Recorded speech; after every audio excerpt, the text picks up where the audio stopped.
I was like, why are you always crying? Oh, because I spent a lifetime of smothering everything down. That's why. And it's only when I drink, even if it's not like to the point of, blacking out or something, even if it's just minor, it doesn't matter. She was my friend. I lost my mother. Do you understand? Even though I was hurt beyond belief, I at least understood. I at least understood. Goddamn woman's in her mid-70s. Her husband was scared. You're stressed out. I was being too demanding because one thing after another happened to me, including with Omar. And I was being too demanding. She took Omar to the vets, and then I'm gonna have a broken foot and I'm helpless on the floor. And she lets him loose and he starts scratching the fucking shit out of me. It's common sense. If I'm helpless with a broken foot, you don't let Omar loose.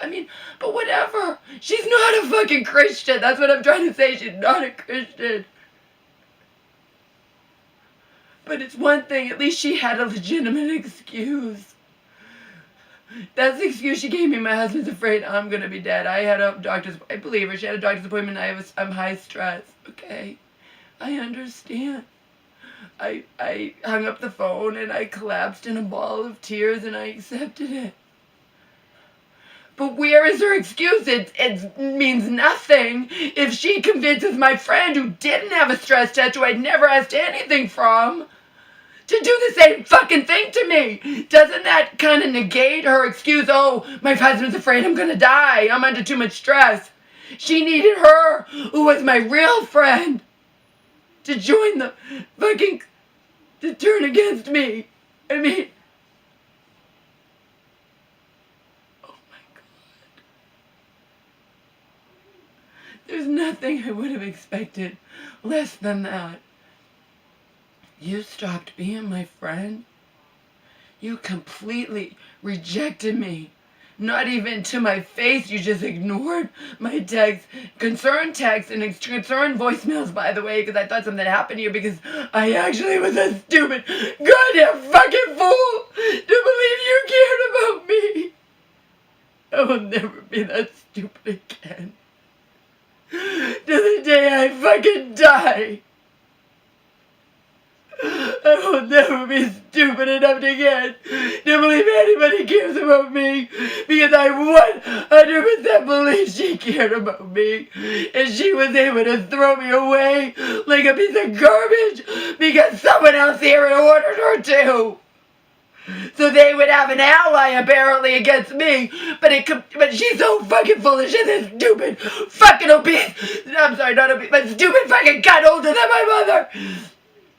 Whatever. If she was really so, like, I'm gonna die if I help you out. You could have been nicer about it, but I'm gonna die if I help you out anymore. But you're not gonna convince my much younger than you fucking real friend to do it too if your excuse held water, you fucking cunt!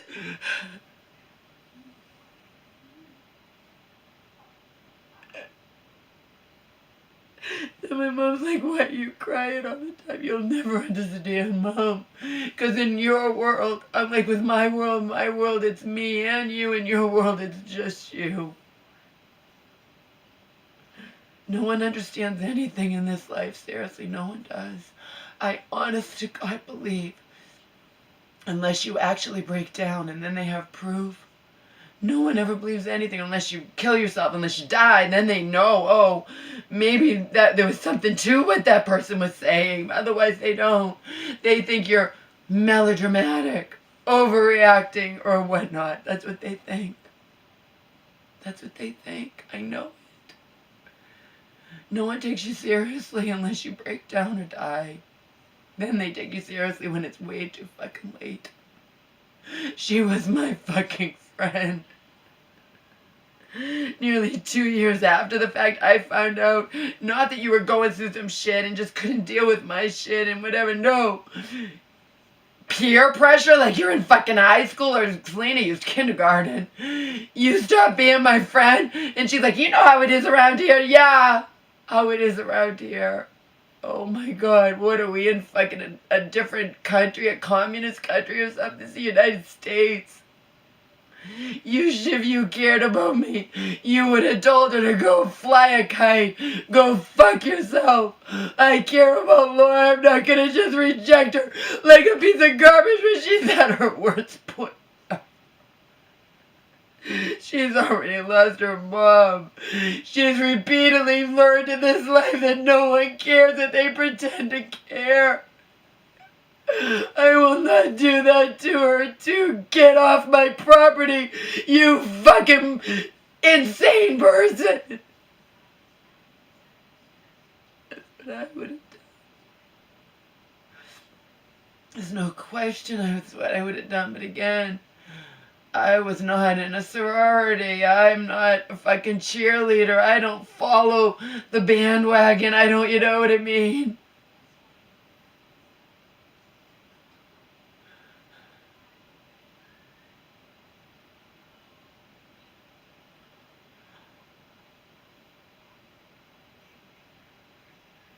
Now it's getting close to, not even close to 9, but we don't know. These motherfuckers might call the police on you at 8 o'clock. You never know.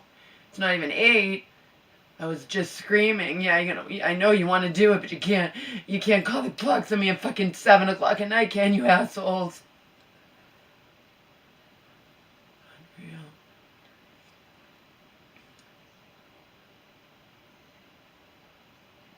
I just don't belong around here.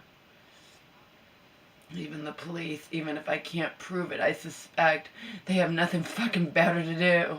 If they were in Boston or something, they're going to be cracking down on people doing drugs or doing this or doing that, not somebody who walking around with red lipstick and in the rain, you know, or jamming to her music and singing out loud. And when it's still daylight, mind you. No one stopped me. I just suspected someone was watching. And I crossed the street when they were on one side, and then I was on this side. And then I looked up, and I'm like, what, they did a U-turn? That cop car did a U-turn, and now it's facing me, waiting for me to, when there's barely any, there's not even a sidewalk to walk by them. Fuck that shit. I turned around and crossed at the crosswalk and walked on the other side, and then they took off. Tell me that's a coincidence, and you're right, it could be, but I highly doubt it. I think they have nothing fucking better to do. Just like when I lived in Culver City or nearby. They had nothing better to do but to harass people simply walking around the street. I was walking down the street at 8 o'clock at night. It was light out. It was the summertime in California. And they stopped me. And I'm like, what, is it a crime? I said it to him. What, is it a crime to be walking down the street? And then he got all taken aback. But of course, I was thin then. Maybe I wasn't thin then, but I still had the long, lean legs, and I was a lot younger. And then he gets all huff, and he's like, oh, well, we had a gang-related something. Oh, shut up. It's 8 o'clock at night. I'm not doing anything but walking, you motherfucker. You have nothing better to do. Yeah. Same thing around here. They have nothing better to do.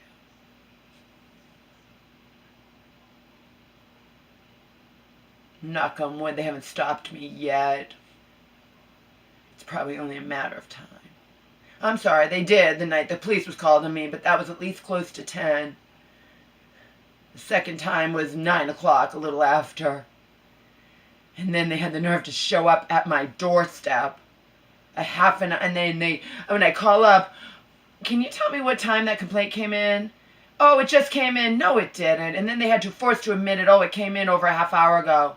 And the police are going to come to my door over a supposed noise complaint you can't prove that happened a half an hour or so ago? Are you fucking kidding me?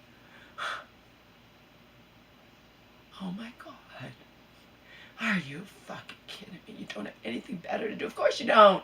Because you're not in Boston or there are like, we'd have way fucking better things to do. Like cracking down on the opioid crisis and people on heroin. You know?